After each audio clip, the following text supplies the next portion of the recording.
salaamaaleykum Sénégal asalaamaaleykum àdduna salaamaaleykum mbokku Gambia di leen bëgg di leen nuyu di leen siyaar comme ni ñu koy faral di waxee yaa ngi sa canal famille 221 TV ak sa bro sa frère le Sénégambien boys Mr Thiam suma gars yi wàllo respect tey ñu ñëwaat ci beneen actualité people ak ki nga xamante ni mooy Jaama featuring Sëñ Ahmada chaque année dañu ko tàmmal chaque année dañu may loo xamante ni daf ñuy gunge ci yoon wi nga xamante ni mooy yoonu safar ku wax safar rek wax bésub Cheikh Ahmadou Bamba Khadim Rasoul mais màggal bi nga xamante ni ñun waa Sénégal àdduna képp koo xamante ni jullit nga parce que màggal yamatul rek ci murid tijaan laayeen xaadir képp koo xamante ni suñu mbokku chrétiens yi sax dama leen ci boole képp koo xamante ni jullit nga rek jam nañ toll ni yaa ngi waaj li nga xamante ni mooy bésu Cheikh Ahmadou Bamba Khadim Rasoul bi muy màggal Touba comme chaque année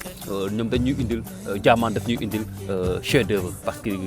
depuis bi mu ko tàmbalee ba léegi amul benn type buy génn te gars yi duñu apprécier bu ngeen xoolee vidéo bi démb rek ak tey ça a fait plus de 500 000 vues loolu dafay wane ni que vidéo bi gars yi ñu ngi ko doon xaar loolu dafa wane ni que lii léegi dafa nekk benn rendez-vous boo xamante ni c'est un rendez-vous incontournable ci yoon wi nga xamante ni mooy yoonu safar mais gars yi ñu xool tuuti ci li nga xamante ni mooy vidéo bi après dem te ñëw lépp rek te Bamba jële Ahmadou mooy ki ñu doyloo ba tax lépp luñ am mën ko joxe toog Khadim Rasulullah mi nu gëm yonent bee ko jox li mu am Bamba teranga ku wax teranga rek wax yokkute ku wax yokkute wax yiw ku wax teranga wax am kon tey damay ne chaque cette année ci ñoom li nga xamante ni mooy teranga màggal bi ak li nga xamante ni amaana boo ko defee ci màggal gi li la ciy fekk ak li ci sëñ bi wax dafa mel ni tey cette année c'est ce message que Jaamaan Express ànd ak sëñ Ahmada tey moom lañ ñu indil cette année si bu ngeen xoolee ci benn paragraphe am na benn instant bi nga xamante ni Jaamaan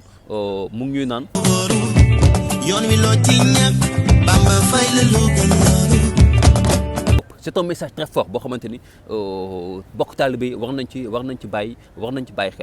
xel parce que dafa nekk une réalité dañuy toog sax di ko waxtaanee màggal loo ci def ren déwén du ëpp nga ci def màggal loo ci def rek te nga gis yokkute at bii di ñëw je pense que c'est un message vraiment fort bi nga xamante ni Jaamaan ci biir son bi lancé na ko gars yi loo ci def rek ñàkk boo ci def rek suñu borom fay la lu ko ëpp c'est vraiment fort et te koy gis c'est des preuves palpables màggal loo ci def ren boo ci defoon 1000 francs déwén 2000 francs nga ciy def benn da ngay sant ci yow benn yokkute bi nga xamante ni am na da ngay sant ci yow benn pas-pas bi nga xamante ni yow am nga ko ci màggal bi boo ci deful alal yi boo ci defee alal déwén teg ci bëgg a def li nga xamante ni moo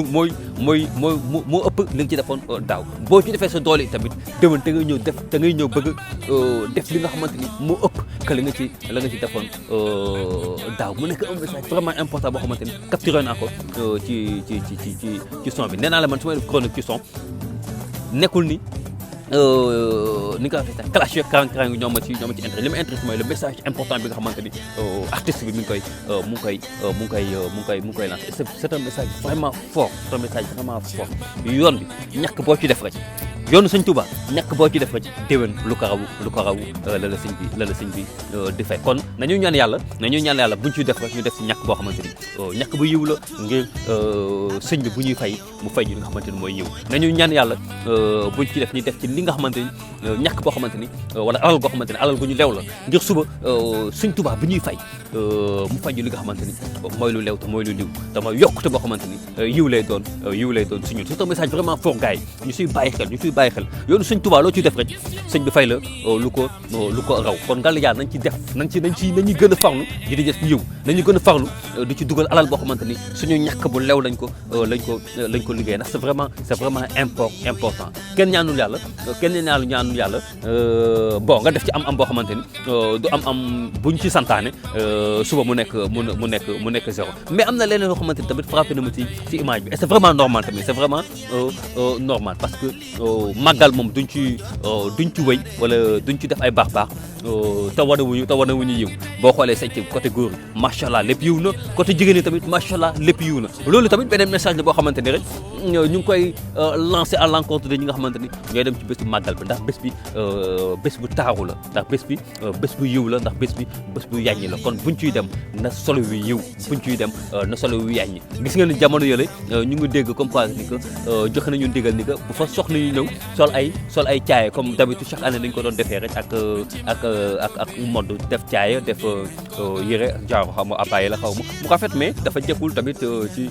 jigéen kon Galiya bu ñuy dem ci màggal ba na yiw na rafet na tarkala macha allah comme ni mu koy faral di waxee en tout cas chapeau à Diamane chapeau à suñu Amada ñu leen di bégg di leen xaaraat incha allah rabbi déwén ngeen indi ñu beneen chef d'œuvre ci li nga xamante ni mooy yoonu safar jëm ci màggalu ci Ahmadou Bamba Khadimou Rassoul gars yi loolu moo nekkoon chronique bi tey Mister Thiam comme daal ni mu koy faral di waxee sa canal famille 221 TV gars yi il a tout pas lépp ca Bamba